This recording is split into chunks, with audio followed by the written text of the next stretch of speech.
nothing lead, and you feel like that we could just continue to play well and then add more points to it. Kind of got complacent, got comfortable.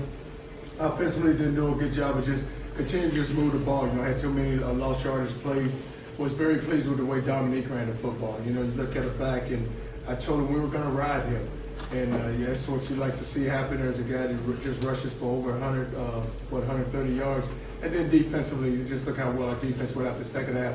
A team that's averaging right around 40 points a game and 400 yards. For them to hold them for less than 213 points, shut them out the second half. You saw defense come alive, and the defense had made some plays. But special teams, we have to get better. We have to get better as an overall football team. This is a good win for us, but we know we can play much better than what we did. What made Dominique Brown so effective today? Well, your line did a good job of blocking early for him, and then he was able to just run through blocks. And the thing he doesn't do is get knocked back. You see where he runs physical, strong, and just as the game goes, he gets stronger and stronger and stronger. Has he been doing that all year, like since fall camp and everything? I tell you what, Dan, I think back when it really started in spring practice, Coach, I didn't have Sonora, so he was the lead back in spring practice, and he ran very well during the spring. And then I don't like to say a guy that ever leaves his job to an injury, but then when I got Sonora's back, it was kind of split time. Then we had Dyer. Then we were able to just get us one back going. So then finally we made a decision. Whoever gets hot is going to be the guy that's going to carry his team, and that's what he's been doing lately. Is that why it's taken so long to kind of establish him as the number one guy? But it's probably us also, as coaching the ball, you can't please three people, you just got to find one just right. Did you learn anything new about your team? Well, the thing about what I did learn, we didn't play well at first half, but the second half, I saw a team that came out and showed some toughness and some resiliency in there. A defense that I said to them, it doesn't matter what we do on offense, we just go out and not allow teams to score. You could have a chance to go win a football game. So let's not talk about how offense is talking. Playing, there's all three phases we need to pick it up. Even on special teams, we didn't do a good job. You see a guy gets knocked into a punt returner, and we cause it one turnover that we had. Charlie, because you use so many guys on the line, your guys were a little pressure at the end. You put some pressure on them in the fourth quarter. Do you think that paid off in the end? Because you got a lot of guys reps early on. Well, what we do is we play eight, and we play 8 players. So you look at that first line, and what we started off with 3 down, and we was trying to slam, and they were blocking over to us, and it was opening up the seam. So then we went through with our 4 down. We were more effective in 4 down. Then allowed Malden and Marcus to rush outside, and then inside, Phylon and Brandon Dunn did a great job of just holding the point. That's what we need to do, just hold the point. But those 2 guys, let those other 2 guys just go rush, because it turned into a throwing game for them. After Phylon got knocked in a little bit, he came back in and he had at least one, maybe 2 sacks after that. But I told him, man, he can't lay on the field like that. I walked out there and said, "What's wrong?" He said, "My shoulder." I said, "Oh, no, it's nothing wrong with you." And then he jumped up, and I said, "No, if you're going to lay here, I want to see something more than you grab your shoulder and run off that field." He did it. It's good to see him bounce back. Charlie, at what moment did you know that your defense came to play tonight against this offense? Well, you look at the start of the second half, probably when we took the ball on offense and we moved it, then we got to defense, and then you see guys just make plays. And the drive right before half, I think they ended up getting 3, but it could have been a drive where they could have got 7. We were able to stop them, then we get a personal foul, hit the quarterback, and then they still marching the ball. We were able to just hold them those 3 points. So you felt pretty good that we were going to come back defensively and go finish the game the right way.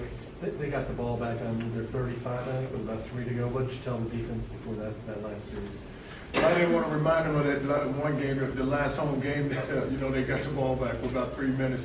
But I told them that if we're the defense that we think we are, we're going to go ahead and go stop these guys. And we need to go make some plays. So up front, we're going to turn you guys loose.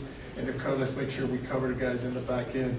If they do run the football, we need to just run up there and everybody run to the ball, get the ball on the ground. Because I think they ended up with 1 or 2 timeouts. So we just wanted to make sure that they would not take the ball, just drive it. And get pressure on the quarterback. Don't let him just stand there and just pick us apart. Let's go rush. Malden, you, Marcus, the 2 top sack leaders in the country. So you can go get pressure on the quarterback. How important was this game to your future bowl possibilities? Well, you're still sitting there, you're 9-1, so where we end up is our fault. So if we felt like that, we were BCS, then we don't get there, we'd be comfortable going wherever we go. Because if we end up with a great record, that's fine with me. Did you watch UCF Temple? I did not. You know what? I didn't. I didn't for another week. Probably need to watch it the next time, huh? Until the last minute. Until the last minute. No, I did not. Well, the thing about it, and what you have to say about their team is they find a way to win. You know, you look at the Memphis game, they were 17-10. They take the ball, go score, and they score again. Look at us, we're up 24-7. Then you look at them last week, but they find a way. Good teams find a way to win. That's what the team does. You know, it's a credit to the coaching staff with George and what he's doing there. 0 penalties in the second half, so just throwing them with at halftime. Well, it's just undisciplined team in the first half. You look at the penalties and stopping drives and jumping off sides, personal foul, and you can't win football games like that. You know, you have to play smart, and that's the way we coach that. So let's not walk out here looking like an undisciplined team. Go out and play the way you're capable of playing. Did you think you would align your defense as much as you did the back kind of themselves? Well, when you look at these offenses and the way they move the ball, and I felt like the tempo would be a lot quicker than the way it was. But what we do and how we all set the tempo is that we blitz a lot. So teams are going to walk up the line of scrimmage and find us because they're afraid to just open it up wide open because they know we're going to be coming with pressure. But just defensively, and you know, you're looking at a young quarterback, so we just felt like if we could just rotate the safeties and give them just a different read, because they're going to, a lot of times quarterbacks play off of what your safeties do. It's just to try to hold those safeties and see if we can make them hold the ball and get the pressure. What was your view of that interception that was negated? Well, I think we asked the one we had a personal foul, so I didn't really see it. I just, you know, the guy called it. You know, I kind of have a few words for officials, and I just let it go. What's going on with the towels on the sideline on your play callers?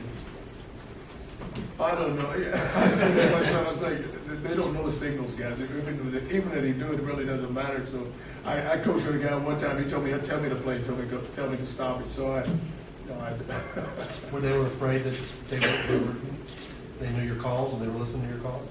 Yeah, I think because a lot of times what people do, well, we don't do it, but you kind of take a guy and you just see who's signaling in the plays and see if you can pick up the signal. But you know, we do a great job. Sean does a great job of mixing it up, so it's really hard to get a beat on it because you know, so many hand signals and so much is said. It's tough. Is there a chance you guys break out black jerseys next week? No, we have a jersey. We are who we are. I don't need black jersey to make sure I can play better, see how fast I can run, how high I can jump. You know, the guys think that, but I don't need that. We're going to play the way we're going to play. We're going to wear what we wear at home. We wear red at home. We wear white on the road. That's what we are. You know, I don't know where they got. You know, and it was the bad part about it. One of our coaches tweeted that. That's the bad part about it. A coach. So he's more interested in uniforms than coaching his guys. Was it an offensive Coach game? tweeted that.